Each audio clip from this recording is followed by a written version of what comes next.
Swamiji, how can we look at and understand renunciation in the spiritual life in a positive way? You know, I've created a Nayaswami order. Naya means new in Sanskrit. So a new Swami order, because the emphasis on renunciation in the past was more on what you gave up. And it tended to create pride. I'm better than you. I'm holier than thou because I've given this up. I've given that up. It's much more important to be embracing. I know I met a saint in India. He was 132 years old, so surely he had some spiritual power. But I didn't like his advice. He said, you mustn't enjoy anything. I said, not even a beautiful sunset? No, nothing.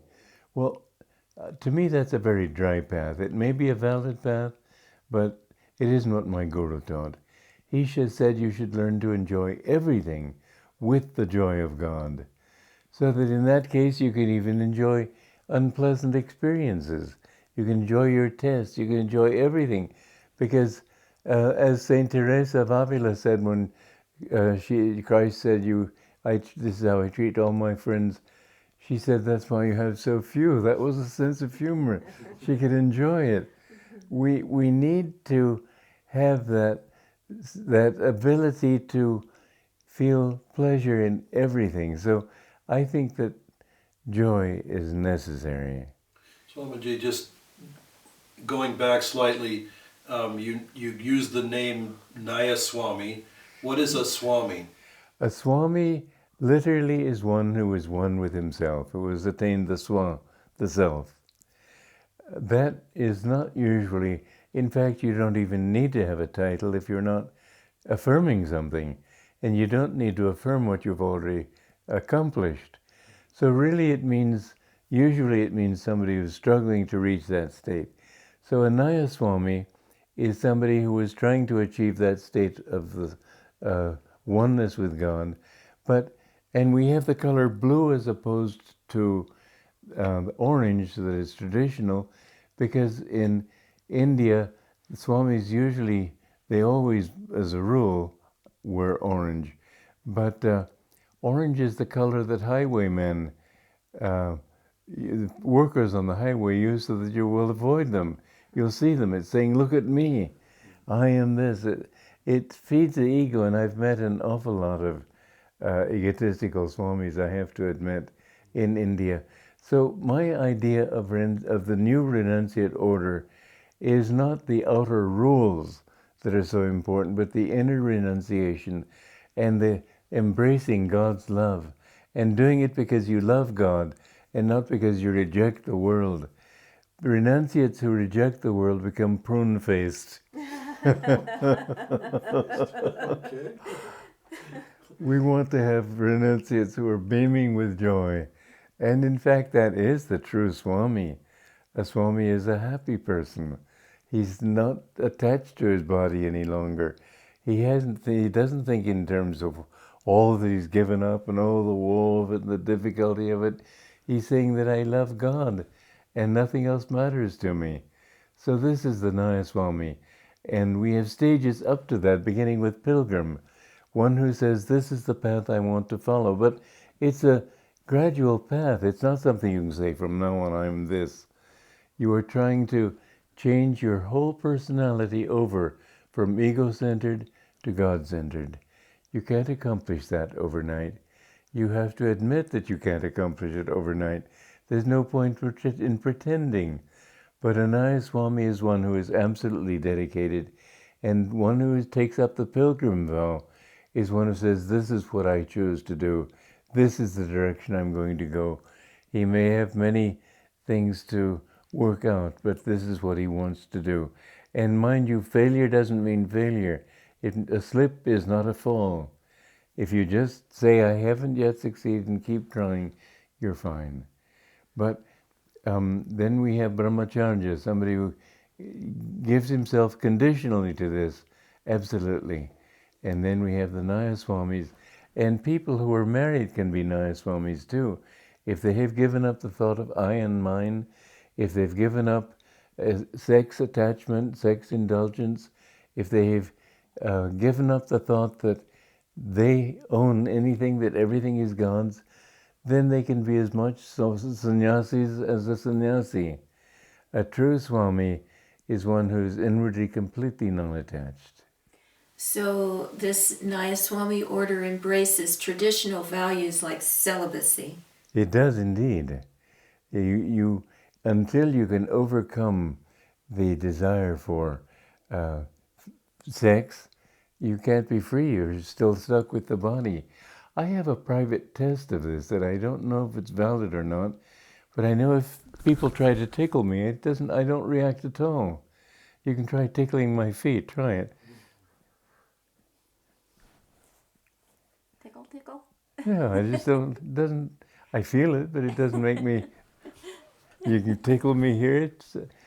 I think that's a sign that you're no longer thinking those terms. I could be wrong, but these are when you find yourself just not attracted in any way, then you have reached it. But you've got to reach that point gradually. It was many years before I reached the point where I said, I really don't have that desire. And so always say, I haven't yet succeeded until you do succeed. What about personal possessions? Do your Nayaswamis still own things like a car? You can own it, but you must not be attached to it. So if your whole house were to go up in smoke, you'd say, that's okay. Like in our community, we had a forest fire many years ago in 1976, and it was a very hard test for the people who were under me in leading the community, because the wife, just 10 days before, had just given birth to their son. Suddenly they saw everything in their house going up in flames. And her husband said, well, at least that we no longer will have the trouble we were having with leaks in the roof. Well, that kind of cheerful attitude is what is meant. Oh, it's all right, I don't mind. You really don't care. That's when you're a true Nayaswami. So the attachment or non-attachment is the key to it. Yes, and it doesn't hurt to practice it by giving away things that are dear to you. My guru, when he was a young man, his father gave him a motorcycle. And he was very happy with it and very proud of it. Proud in a good sense. But he came out of his home one day and he saw a neighbor saying, oh, looking at the thing and with longing. And he said, oh, what a beautiful motorcycle. This was back in the days when people didn't have cars, very few. And back in the early 1900s. And my guru said, you like it? He said, oh, I would love to have one like that. He said, take it, it's yours. He said, what do you mean? How much are you charging? It's nothing, I'm giving it to you. And then he said, just a moment, I go in and get the pink slip of ownership and sign it over to you, and he gave it to him. And he just said, it's your motorcycle, Divine Mother. It's not mine. One time, his most advanced disciple, Saint Lin, who was a very wealthy man, wanted to buy him an overcoat. And he took him into a store, and Yogananda was fingering a nice coat, but then he looked at the price and he backed off. Well, that was the coat that St. Lin gave him. And he always felt uncomfortable with this thing. He said, it's too good for me. I'm a renunciate. I don't need this kind of thing. And so finally he said, Divine Mother, take it away from me. And he heard a voice saying, today I will take your coat. So he emptied the pockets. And he hung it there. And when he came out, the coat was gone. But the hat was still there. He said, Divine Mother, you forgot that hat. But there was a cartoon I saw in Punch in English humor magazine, in which case, the English are so polite. This man leans across to the table and says in a whisper, don't look now, but I think somebody's taking your coat. But in fact, you have to reach the point where you really are happy if people want what you have. And it's a good practice to give away something that is precious to you. to enforce that tendency in yourself.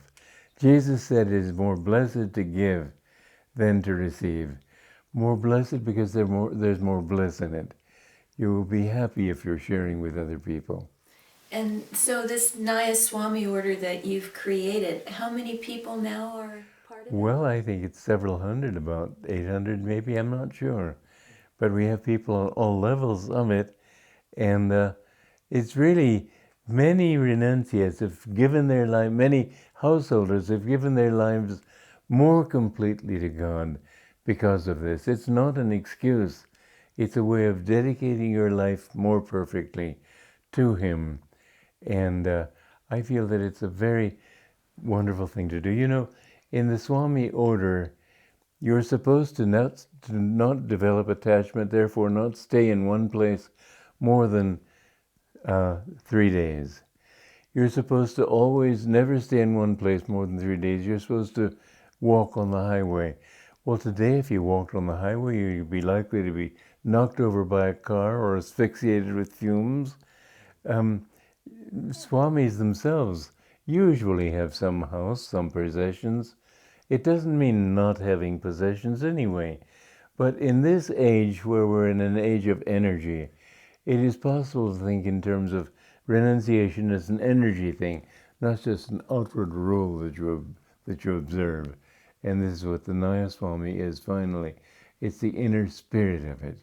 Swami, the traditional monastic orders also emphasize obedience. I think obedience to your own truth, obedience to a man of wisdom, these are good. But to obey anybody who is over you, but just because he's your superior in an order, I think this is the quickest path to delusion. I'm being exaggerating, of course. But the thing is that if you have to go against your own will and against your own sense of what is right, it's going to weaken your will. The purpose of obedience is to help strengthen your will to resist those things that are in you that are not good. So obedience should make you stronger. But if you go to a monastery that tells you to plant a plant upside down in the name of obedience, that's wrong. When I met my guru, he asked me to give him my unconditional obedience. I said, what if ever I think you're wrong? He said, I will never ask anything of you that God Himself does not tell me to ask you. I said, in that case, I give you my unconditional obedience. And I found that doing so was right. Sometimes I thought he was wrong, but I did it, and I found that he had been right. So to obey a man of wisdom is one thing.